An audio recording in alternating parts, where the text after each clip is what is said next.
Everybody, welcome back to another video. Hope you guys been enjoying the content on the channel as of late. Some more consistent lining of content, so just had a lot more time on my hands, so just figured to just be doing some more content. So hopefully you guys have been enjoying some of the more consistent lines of content. But for this video, we are going to be doing a follow-up to a video that I did a few days ago, where we discussed just the plotting of Hollywood right now, where things are going for the industry, and their need to make changes, and their need to, to adopt a new mentality for the future. And there's, some ideas as to where those mentalities lie, where they could go. And I wanted to kind of address that question, which is the title of this video, which is, what is the future of Hollywood? Now, there's obviously a few areas that people have touched on, and we've touched on, many times on the channel. But I kind of wanted to do a video that kind of dedicates strictly to that question and, kind of give specifics as to where I believe Hollywood is going, and ultimately why I believe they need to go in a certain direction and how it's more beneficial to them in the long run. So I've broken this up into three sections because I really think there's really three, not because for video's sake. I think there's actually legitimately three paths that Hollywood can take, and two of which we have discussed on this channel, one of which we haven't actually. But yeah, so we're going to get into it, and we're going to start off with the first one, which I believe is the obvious in terms of where Hollywood's probably going to end up in the future, and that is the idea of streaming. Now, we talked about streaming a few times on this channel, and the whole idea of streaming was initiated very early on, and I don't think that Hollywood themselves wanted that to happen. We talked about, the pandemic and just about the decisions that were made there, and ultimately studios not having a choice in the matter when it came to initiating their streaming strategies. Because I think people have this misconception or have this weird idea in regards to streaming and what it is right now in its state, and ultimately the decisions behind that. The whole idea behind streaming, it was meant to be not adopted so early. It was something that was meant to be laid out and, kind of slowly but surely given awareness to over the years, and slowly transitioning from the theatrical experience to the streaming platforms, and collecting a more substantial audience to facilitate to those films that are carrying larger budgets and larger expenses, and to be able to sustain their existence on such platforms, and that they can also regulate it. They can, these companies can begin to dictate the pricing of their products rather than negotiating with theatrical distribution, and that makes it for a cheaper alternative of release that's, as I said, self-regulated, which is bad for us as consumers because it creates a mentality that makes it for a more premium payment. So it's not that you just pay for the service, you're also having to pay, probably, depending on each company's mentality, you may have to pay for that film specifically. Now, that's not unheard of, because if you remember, with the release of the remake of Mulan that came out in 2020, that film came out on Disney Plus, and there was a paywall, and that paywall was $29.99 for the premiere access, and on top of that, the $6.99 at the time for the monthly subscription. So you're looking at $36.99 just to watch that one movie, and that is a practice that may in fact have been a future. Bless me. If streaming was rolled out in the manner of which the Hollywood wanted it to, because unfortunately, so with the pandemic, what it did was that it made it so that they had no choice but to push these initiatives a lot sooner. And because of that, you put these films out on these streaming platforms, and they don't have the audience to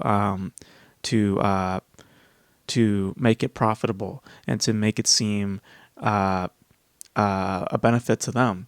And that's why they had to return to theatrical distribution, and why they're so reliant to it more now than anything. Because now you also have such a awareness to streaming services within the consumer that they don't have they don't have trying to find the word. They don't have a validation or a motivation to actually go to the theater when they actually have this alternative that is, in their eyes, cheaper. With going to going to the theater now, also remember the theatrical window has been cut in half, and we talked about that in the last video, where studios don't want to change that now, and mainly because they're trying to play both parties. They're trying to play to their streaming services and also to a theatrical distribution, trying to gain as much revenue as they can. And the problem is that you've offered consumers a better deal, and you've offered that deal in a time of when streaming is just starting and experimenting and doesn't have the audience to supply a major tentpole to make it successful on their platform. And because of that, when you go put it back in theaters, you're not giving audiences an incentive to return to the theater when you have a better alternative on streaming. Now, it's not to say that streaming is also currently doing well either, because the other problem that you have with streaming is that because of how early it's been adopted into the consumer mindset and just literally existing, you have these price hikes that are in effect. Just looking at the current pricing for these streaming services, at least the major ones, just to list it for you. If you want Disney Plus, it would be $15.99 right now. If you want it ad free, if you want it with ads, $9.99. If you want HBO Max, currently right now it's $16.99, also $9.99 if you want it with ads. Hulu, $18.99 if it's ad free, also again $9.99 if you want it with ads. Netflix, $17.99, but $7.99 if you want ads. And then Apple Plus, Peacock, and Paramount Plus, they don't give you ad options. They're just as they are, because they're also not popular services. That's why they don't provide those ideas. Apple Plus is $9.99. Peacock, $7.99. Paramount Plus, $7.99. And all these streaming platforms are, in relation to major studios. And that's a lot of money. I mean, we're talking about at least maybe $100 worth of streaming services right here, or at least worth payments that you're making. And that's not going to go away. These are going to continue to climb up, and that's not healthy for the market, and that's not healthy for the consumer. The consumer is going to be stepping away from that, and we've seen that. Disney Plus is currently losing a ton of subscribers right now, probably because of the price hikes, and also by quality, just what the content is right now. There just isn't a lot of stimulus, within their platforms. There's not a spice to their platforms, probably because, as we've mentioned, it's the need to rely upon a theatrical distribution, and you can't revert back to that old mentality anymore, where people were just going to the theater and less to do with the streaming, because people forget that 2019 was a very, very vague period when it came to streaming. Netflix was really the only big people in town, and then Hulu, but there were whispers about Disney doing a streaming service. There were no conversations in regards to HBO Max or anything like that. So there wasn't a priority of such given to streaming. And that's why audiences were going to the theater. And then when the pandemic happened, we went through that change. We saw Warner Brothers roll out their whole HBO Max strategy, and we saw other studios follow suit with simultaneous release strategies. And we saw that didn't really do well for them, but it provided audiences insight to, well, there are alternatives, and we can go to the streaming platforms, and it's a hell of a lot earlier now when these movies just pop up on streaming than when they used to be. It used to be 90 days, guaranteed, at least for a lot of films that would be on in theaters, but now it's 45 days. Or if you're to read some articles, it just basically surmounts to how that film is doing at the current moment. If they could see it doing well, they'll extend their deal. If they don't see it doing well, then they ship it off to streaming. And audiences are kind of aware to this now. And that's why they lean on streaming more. Now, it's not going to be forever, though, because as we've mentioned, these prices are going to continue to go up. And eventually you're going to outprice your consumer. And like the reason why I'm saying all this is because I don't think that streaming as it stands and just where it's going, I don't think that it's going to be a good model for the future of Hollywood, because on one level, the measurement of returns on these investments, on these large, tent poles and stuff like that, it will completely change, since the model of theatrical distribution will no longer apply in this system. Because remember, normally streaming services don't provide numbers towards their products, because in the case of massive financial investments, they don't have the audience to support those decisions. So this is why you see streamers go the route of limited or wider theatrical windows to try to gain revenue that they wouldn't be able to collect on their own platform. Hence Red One, for instance, with Amazon Studios, which they claim apparently is, they don't care about those numbers, right? But you put it in theaters, right? So why would you put it in theaters if you don't care, They have Killers of the Flower Moon, which didn't do all that well, but still Apple went that route because that's financially more suitable for them rather than putting it squarely on their streaming service. Like, streamers know that too. The streaming platforms, they know that too. And in its current form, they know that it's dwindling because of the price hikes that are occurring and will continue to increase in the future. There will be a time, very soon in fact, based on those numbers I just listed to you, where you'll be paying $20 per service, which isn't a compelling idea for subscribers. So unless something changes, that market is going to eventually outprice its consumer. And if the future is set to be streaming, which to some extent it may well be, while it may prove to be a cutting cost in theatrical distribution, the consequences are a lack of financial support to ensure returns on investments for higher profile, highly marketed products. So I don't think that streaming right now, as it stands, I don't think is a smart decision, or at least to invest into that direction. I just don't think it's a sound strategy because of just the models that are already in place, and just with how early the adoption of that mentality, the adoption of that awareness has been embedded into the consumer. I just don't think that it's a good thing right now. I just don't think it's good. And it's just an unfortunate thing of the pandemic. And they had no choice in the matter, because if studios didn't do what they did, they would have had to delay these films for years, and the cost would have been just enormous. And there would have been a lot more failures compared to the failures that we have now, which still is a lot, but it would have been a lot more if they didn't, do what they did. It was a bad decision, but it was the only decision that they had at the time. And because of that, we are in the position that we are in now with streaming, where streaming is a big question mark, and it's probably going to continue to become a big question mark. And for a lot of people, they're just not that interested in paying these premium prices to watch one film. They're just not going to do it, especially if the idea for the future may be to include paywalls or any other sort of things to validate that specific decision. I don't think it's going to be appealing to the consumer. So then there's the second idea, and this is the idea that we haven't really talked about.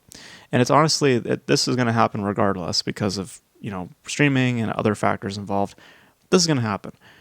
I think there should be less theater chains, and here's why. The current state of the theatrical experience, the reasoning behind all its struggles and stuff like that, which is right now seeing a very low attendance number, lower attendance than when you compare to 2019 to now. There's a clear decline happening, and it's not less becoming of the factor of the pandemic and more so to do with just where people are seeing films and their desires to see certain products. But also it's in the relationships with the studios and the increase in their own systems and products. So, when I say about systems and products, I'm talking about the theatrical experience. When you go to the theater and you're there to watch a movie, there's a couple things you got to do. Obviously, you got to pay a ticket, which that in of itself could be $20 depending on the day that you go. If you go on a Friday, you have to probably pay a full price, like $20, $30, and that's just if you're riding solo. Not to mention the concessions that you may have to purchase. On top of that, popcorn, candy, soda, whatever. And again, that's all with the assumption that you're going by yourself. Now, let's say if you have some friends or you're going on a date, you may or may not be looking at spending at least $40 on tickets, maybe even more than that.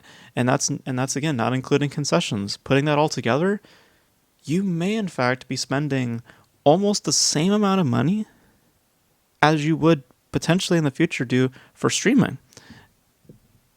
And that's a problem. That's a big, big problem. And I know that the theatrical experience are trying to do some renovation. They're trying to do some different things, some of which I believe is just ridiculous. I've heard that they're trying to do like little attractions, like little rides or something like that, embedded it into their theater chains. It's like, no, that's dumb. Okay, that's literally what Martin Scorsese had predicted so many years ago, and that also goes against the whole idea of a theater. Like, yeah, no. I don't think that's going to incentivize people to go to the theater, but with the awareness of streaming amplified, during the pandemic, the amount of money that you'd spend at the theater would be half or almost 3/4 of the cost eliminated by going the route of streaming. It's a hell of a lot more cheaper if you just go stay at home. You don't have to worry about paying for food. You don't have to worry about paying for drinks. You don't have to worry about paying for exuberant prices for tickets. Because as it stands currently right now, if you want to go watch a movie and wait for like 45 days and you just wait for it to pop up on a streaming service, currently as it stands, you only have to pay like $18 or $20 or so right now just to watch that one film. And audiences have been given awareness to that thanks to the optics of these release windows back in the pandemic.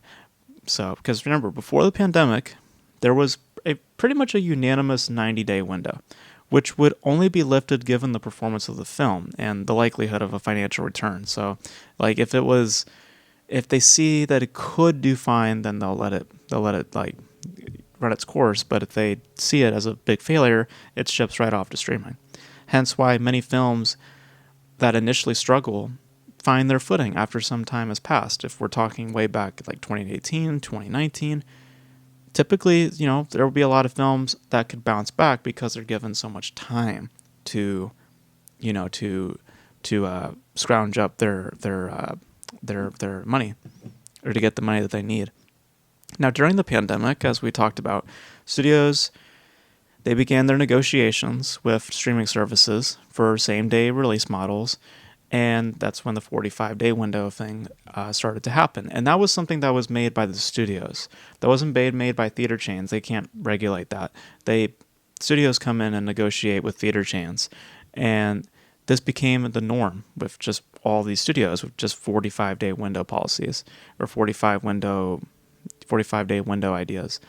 And that incentivized a lot of companies to break out on their own streaming services, which with the hopes to generate revenue independently from the theater chains while also having their cake too. So, and that's when we saw, as we talked about, WB rolling out their same-day release strategy when they applied it to all of their major tentpoles in 2021, and they saw little returns from such a plan. So,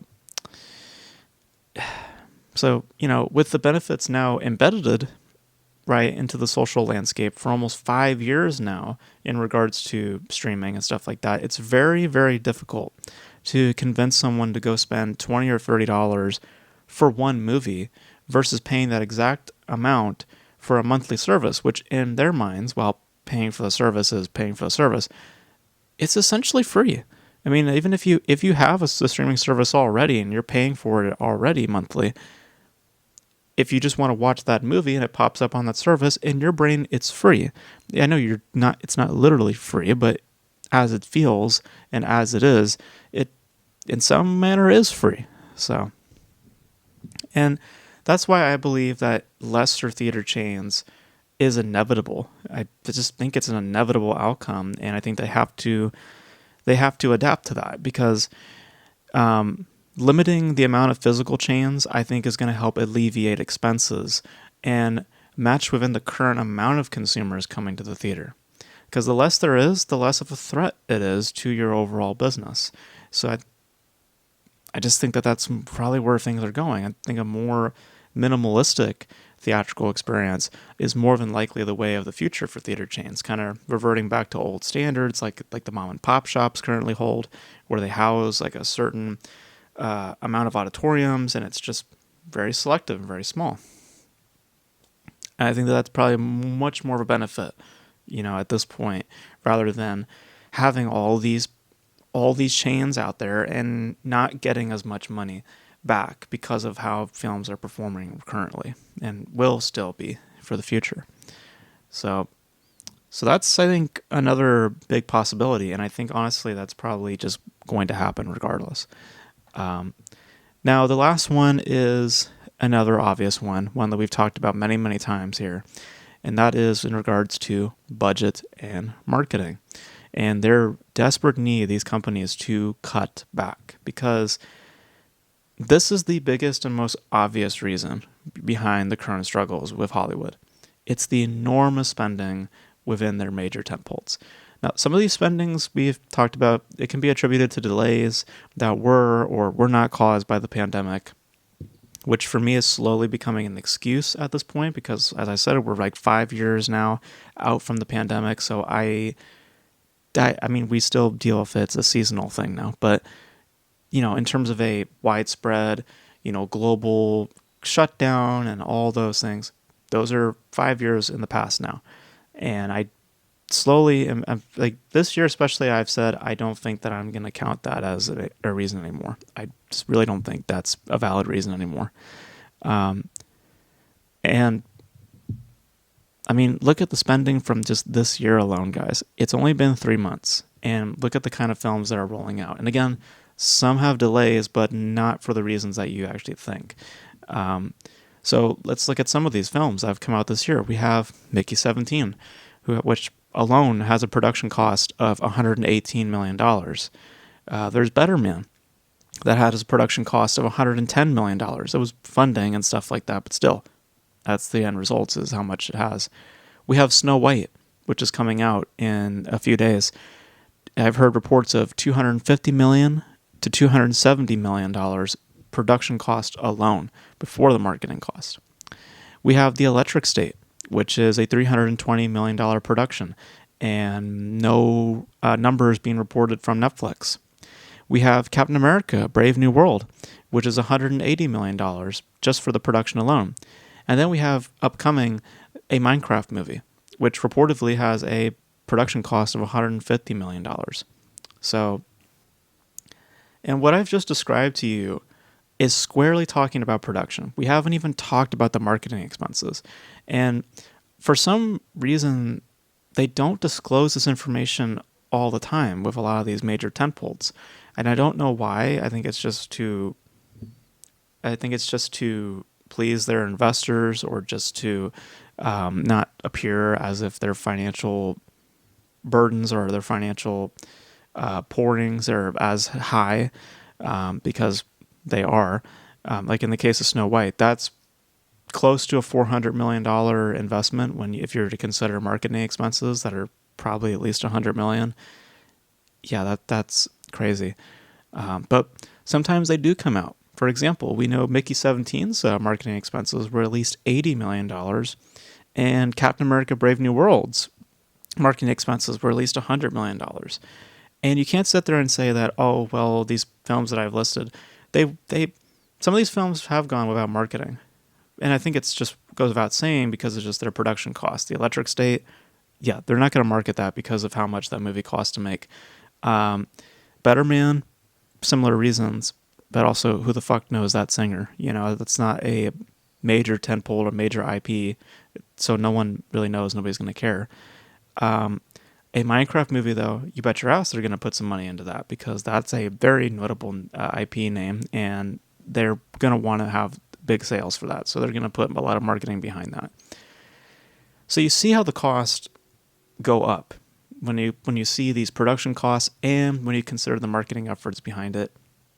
It's becoming very, very expensive, and with less attendance numbers and more drive towards streaming and streaming of itself, as we've illustrated, not really being a great business model at this point, you can see where they need to cut things down. And I'm really not taking the pandemic as an excuse at this point. I think that the real reasoning behind the large spending is the old practice of spending more to get more, which is a strategy that you do when you don't really have faith in something, or you have you have like blind confidence in your product, and instead of being reasonable or burying it or whatever, you overcompensate. And that's what these people end up doing. They end up overcompensating by putting so much money behind it. Now, sometimes, like I said, it is the fault of delays. In the case of Mickey 17, there was delays. Snow White, there was delays. So in those instances, there are other looming factors that contribute to their price hikes or their overall investments. But the fact of the matter is that there is a general mentality going on, and we see it more times than none with a lot of these major tentpoles getting big investments, and it's not sustainable anymore because of just how many people are showing up to the theater. And I think honestly, like we talked about it before in regards to marketing, social media is a free marketing platform. There's not a whole lot of effort that you have to do outside of expected things, trailers, some TV spots. But you don't have to do a lot of other stuff. You don't have to do interviews. You don't have to do other like sponsorships and stuff like that. You just don't have to, because of just how things are currently. There's no need for it. People will determine if they want to see something or not. In the case of Snow White, people have already made up their minds. No new trailer or no new TV spot's going to change their minds. No interviews with the cast are going to change their minds. They're already set with how they feel. I mean, look at the projections right now. I mean, it's, people are pretty much set with how they feel. And it's a case of strategy with this. Like, don't just pour so much money, whatever the reason behind it is. Sometimes I understand it. If it's delays, reshoots, what have you, I can understand where the cost may balloon up, but sometimes it's also by just blind faith. Sometimes these companies just have that much confidence and don't actually gauge what it is that they're doing and don't determine what might actually be super risky. In the case of Snow White, that's an incredible investment. That's a massive, massive risk, and that's clearly not going to prove beneficial to them. Electric State, $320 million.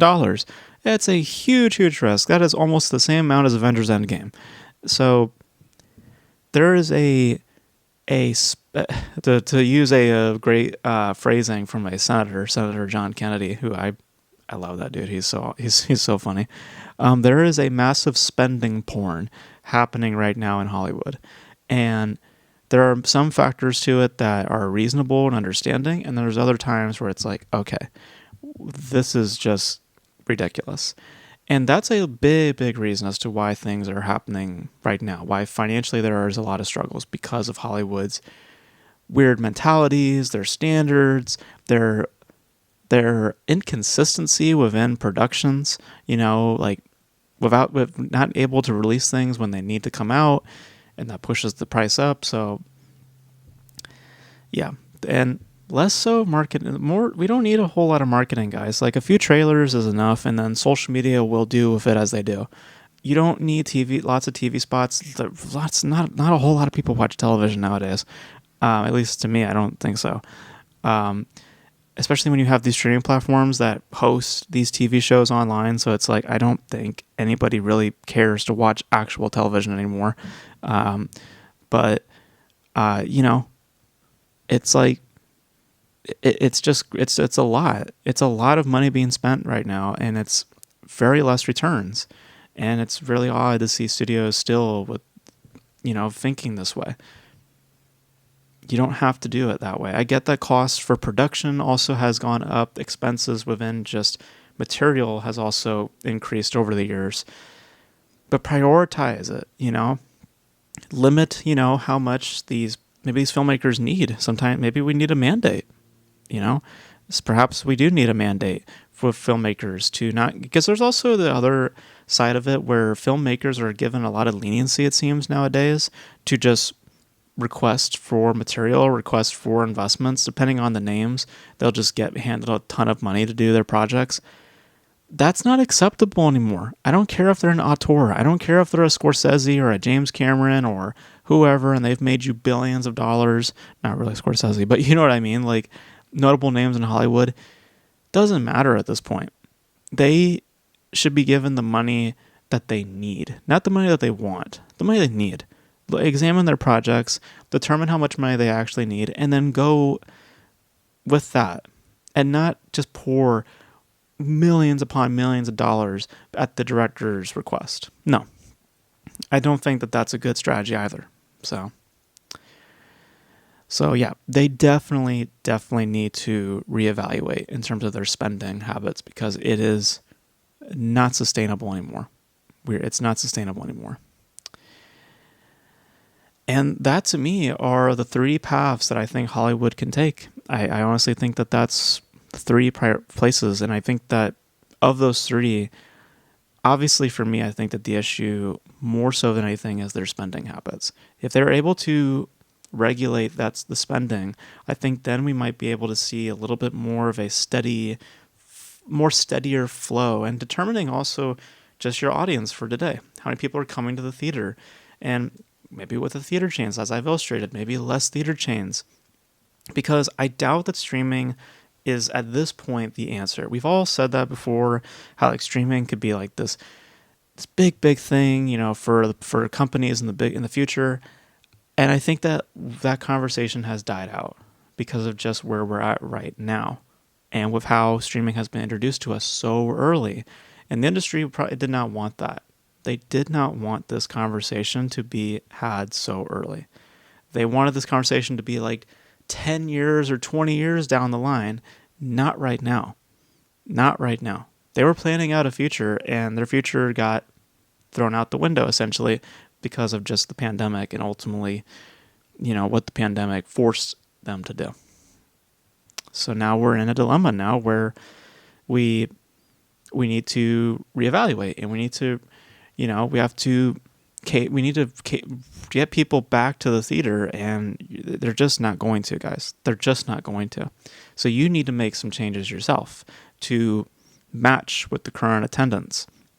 So you have to cut back on prices. You got to cut back on budgets, cut back on the marketing expenses, cut back on how many theater chains are probably publicly available, cut back on the amount of auditoriums that are available in those buildings.